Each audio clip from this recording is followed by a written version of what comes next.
So this is a quick feedback on what you said and how you said. Okay. I think most of the answers were to the point. You didn't really pause for too long or any of the questions throughout. So that's a good thing. Even for the luxury item, that is part two, you continued to speak for 2 minutes. So I didn't have to really tell you that continue. Otherwise, they'll tell you with a gesture, continue. Okay. The third part also, you had some ideas in place and you had put it together very well. You compared it very well. So a lot of comparative signposts were used. So let's go piecewise. Okay. The first thing which I asked you is your full name. And after that, they're going to ask you proof of identity in the actual exam. All right. Your passport and all. So you can say, don't do this. Hmm. Okay. Open your mouth to say, yes, I have it. Do you need it? Or yes, I have it. And probably she's looking out for this, then here it is. Okay. So use one or two sentences to convey. Don't just by eyes, like rabbit eyes. We call it as rabbit eyes. Like scared. Okay, it's okay. Relax. All right. Second, I asked you about your what do you do? Okay. So I think there were a lot of pauses, small, the phrases like in it, in the college, all these should come with the main sentence. You really cannot pause for too long when you're making a sentence, which is meaningful. When you pause, actually, it loses its flavor. Okay. And then you're speaking with lot of stress on your face. So simply say things when you're happy. See the same smile, it can pop up there also. If you're happy about it, okay, just say that. So relax. Okay. Your face should be relaxed. Your body should be relaxed. Your shoulder should be relaxed. Okay. It's automatically going to help you. Okay. You're going to feel those emotions when you're going to say that. Okay. So when you're talking about your studies, I like algorithm. So I didn't see any effect on your face that you really like algorithm. I would say something like that. So if you want to say, I don't like history, so you might do something like this. Okay. Or I like it. So what happens? You are in your natural zone. I'm not saying facial expressions has got any points in the examination, but I'm trying to highlight that when you speak with expression, that means you're there in that moment and you're in that flow. Okay. You're in that zone. Otherwise, you're constantly thinking of English. Okay. That shouldn't happen. Second, when you're referring to, I think you referred to summer, and is summer your favorite time of the year? You said, I won't go for it. Is summer your favorite time of year? I won't say so. I wouldn't say so. Not go for it. Okay. I wouldn't say so. Okay. I think when I think of summer or summer is equivalent to, summer is synonymous to, for me. Okay. Always put that. For me, summer is synonymous to, okay, and then say scorching heat, okay, or whatever. Okay, just hold on.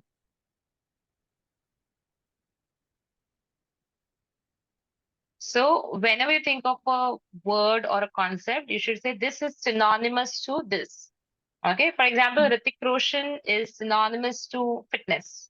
Tiger Shroff is synonymous to, like, I want to say dance king, but something related to dancing and fitness. Okay, Akshay Kumar is synonymous to, let's say, discipline. Okay, that way. So you can say summer for me, I'm not saying that summer is. For me, summer is equivalent to this or synonymous to this, or summer means scorching heat, sweaty people around you. Okay. And you really have to be indoors. So I really can't enjoy outdoor activities. And I'm a sports person. So I really like to go out and play some outdoor activities. Play some outdoor games with my friends. And someone probably blocks me in or traps me in because I really prefer to sit in chilled AC rather than going out somewhere, wandering somewhere in the scorching heat of the sun. Something like that. Okay. What do you do in summers when weather is very hot? I think you mentioned that you prefer sitting in the chilled AC room. Do you go on holiday every summer? So you can say that with an expression. You can say, "Oh, I would prefer to sit in a chilled room rather than going out. I would not prefer when I'm sweating out somewhere to do some activity. I would probably do that early in the morning or late in the evening. But I would stay indoors, under only, not necessarily at home, under only, indoors." Okay, so outdoor versus indoor. Okay, do you go on holiday every summer? Uh, I think last I remember I went out for holiday was after my school time. Something like that. You literally travel there. Okay. So don't say no, I don't go. Okay. Say that last I went there was, I think, after my school, during my school days. After that, we had more of winter holidays. So I don't remember. So take a take a pause at the word so, and then whatever you're going to say has to be a continuous sentence. Hmm. Okay. Okay. You're taking pauses at wrong places at times. Okay. And did you enjoy the summer holidays when you were at school? Oh, yes. I think then as a child, I had a very different idea of summer. Okay. As an adult, today I'm thinking of the sweat and the scorching heat. Okay. Then it was more like, playing out with friends and enjoying those outdoor games. I'm, still think that, or I still reminiscence, or you can think of the word. I feel nostalgic about my childhood days when I see that today's children are sitting with mobiles indoors. And but I remember I used to be out there, in my neighboring playground and enjoying outdoor sports activities, something like that. Hmm. And so you could have sandwiched that word nostalgic in that moment. Yeah. Then I think you really use that. I mean, it was very fresh for me as a moderator. Luxury item that you'd like to own in the future. So it's the recliner come massager. You say Hmm. this plus this come this. Okay. Hmm. So it is recliner come massager. Okay. Hmm. And I have this fantasy of reclining on my massaging chair or recliner in my living room with a home theater or a mini theater or music system, whatever, Hmm. and just really enjoy being a couch potato and have this binge watch any of the series or whatever. Since you're a movie buff, you could have sandwiched a lot of words if you're really Hmm. a movie buff. Okay, all right. So I don't mind being a couch potato on certain weekends. Being at one place, just relaxing, being lethargic. Okay, Hmm. but you have this fantasy in your head that you're going to do that at some point of your life. Okay. And I think you explained it really well. It's just that again, leather item and other things. There was a mini fridge also for cold drinks, so I would be able to enjoy chilled drinks along with the popcorn. Okay. Um, rest all no major feedback. Which expensive items, everything went well. I think they like to indulge or immerse in experience. Okay. I think the youngsters also like to buy something which is branded. Okay. Hmm. And ostentatious. Dikhawa, show off. You use that. Okay, ostentatious is dikhawa, show off. Ostentatious. Or exhibitionist. Okay, they have this exhibitionist nature. So it can be a tongue twister like this. Okay, so they like to exhibition, like they want to exhibit everything. They want to show off everything. Okay, Hmm. older people, I think they are looking at more. They look at luxury. For them, luxury is synonymous to comfort. Again, Hmm. if you have not used there, you can use it here. Okay. Do you think people are more likely to buy expensive items for their friends or themselves? When you said themselves, I was hoping that you say that. I think human being, as a species, is a selfish and self-centered. Okay. So I don't know of any person, something like that you could have portrayed. I don't know of any person who would buy expensive items for others. Okay. I think in India, gift culture is more like passing on the gifts that you receive. You could have added something like that. So if you can Hmm. carry a joke, you can really crack a joke also in that, which is a fact, Hmm. right? Actually, most of the people do that. They get something now during Diwali, you'll see that, you'll get those boxes. Sometimes people don't even unwrap them. You from outside only you see, they don't unbox them, I should say. They unwrap, they open the glittery paper and they get it out as a gift. But after that, they think, oh, it's a crockery set. Nahi chahiye, nahi chahiye, nahi chahiye. We don't need it. Oh, it's a watch. We don't need it. So what they'll do?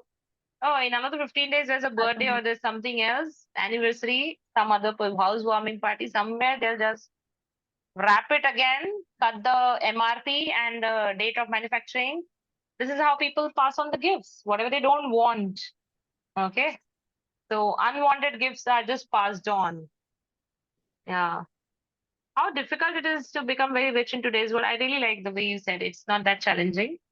There are a lot of youngsters, millennials, you could have used that, Gen Z. Okay, Hmm. all these people have become millennials in less than 2 to 5 years, especially after Corona. They have become YouTube influencers. Okay, they have become social media influencers, and they are today helping many people in different arenas. Some are helping people in parenting, some are in gardening, some are as food bloggers, okay, photographers. So I don't think it's a challenge today if you know the right process, or if you keep persistently doing something like that. You could have added one sentence. Do Hmm. you agree that money does not necessarily bring happiness? I think you use the materialistic word little later. I think for a materialistic mind, it definitely brings happiness. Okay, like happiness is again equivalent to gifts, buying things. Okay, so you feel happy when you buy things. Although it could be a temporary happiness, temporary state of mind, it certainly means happiness for certain materialistic minds. Instead of people, you can say materialistic souls, self-centered people, or somebody who is quite wishful. They have a long list of desires. Okay, they have a bucket list. Okay, to buy lists, and I think it brings a lot of happiness to certain people. But yes, if I have to personally put it that if I agree, I definitely agree. It does not necessarily bring happiness. I know families, I know people. We have read about people, and then you can give one example which you gave. Okay, nice. So I think last one was also fine. Why would you say I can't think of anything else? I think majorly how rich people use their money to help society is they share a percentage of their earnings for underprivileged people. Then donate. They donate. So they Hmm. share, okay, and that's what is a major way of helping the society. That's monetary, okay. And the other Hmm. thing is could be they can have the trusts and fundraisers, or some campaigns, some Um, awareness, okay. They can do that. Okay, or they can actually invest in businesses which can help the um, society, or they can build schools rather than donating money in a monetary form. Non-monetary could be um, something that they can do certain village developments, or women empowerment programs, save girl child campaigns, all these things. um, Okay, even if you don't think, you can say, oh, there could be many more, but I think this is the one tops my mind. Okay, okay. bus. Don't go into a guilt mode. I can't think of more. Like you should say the same thing, but happily. "Oh, I can't think of Ah. more. There, I'm sure there would be different ways of helping people. But I think this one tops my mind. I've seen people doing that. I know so and so. I know this businessman. I know Salman Hmm. Khan donating. You can give any example. Okay. Hmm. Rather than thinking of what next, you should keep giving example of the first one itself. Hmm. And by the time, like the moderator would be like thinking enough, okay, of this answer. It's okay to not add more. Actually, I wasn't able to think at that moment, but if I had to write, maybe I would have wrote Hmm, a hmm. very well But example. that's the reason writing is different than speaking. Yeah. Yeah. So that's the reason we are, as a test is we are being checked as a candidate. We are being checked that whether this person is able to put the thoughts spontaneously. Okay. Your Hmm. power of expression is valued more. Okay. That orally are you able to put your thoughts together. Okay. So, and it has to come with a lot of interest.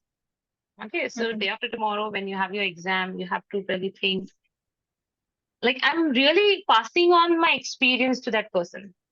Hmm. Whatever I'm thinking, the other person should be able to visualize. They are not looking at you. They should not be even thinking of noting down any grammar errors. No, they Hmm. should flow in your flow, in your story. Okay, they should not be thinking of, oh, she said once instead of one. Okay, so there are minor errors which are Hmm. there, which they should be able to ignore in that moment.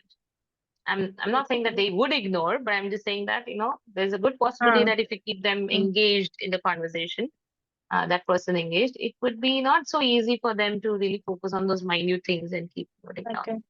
Yeah, band seven is not a rocket science. Trust me. With this performance, Yeah, do you yeah, think I can get band 7? you should get. So when you pause a lot, Hmm. you know, uh, mm, Hmm. mm, rabbit eyes. Okay, all these will, and more grammar errors, because what happens is like in, at, off, all these prepositions, all these Hmm. phrasal things, they start like Hmm. jumbling when you are Hmm. like overstressed. Okay. And one thing I wanted to ask you about writing is that, like, what was that question? Discuss both views and then give your opinion. In this kind of question, actually, I kind of forgot.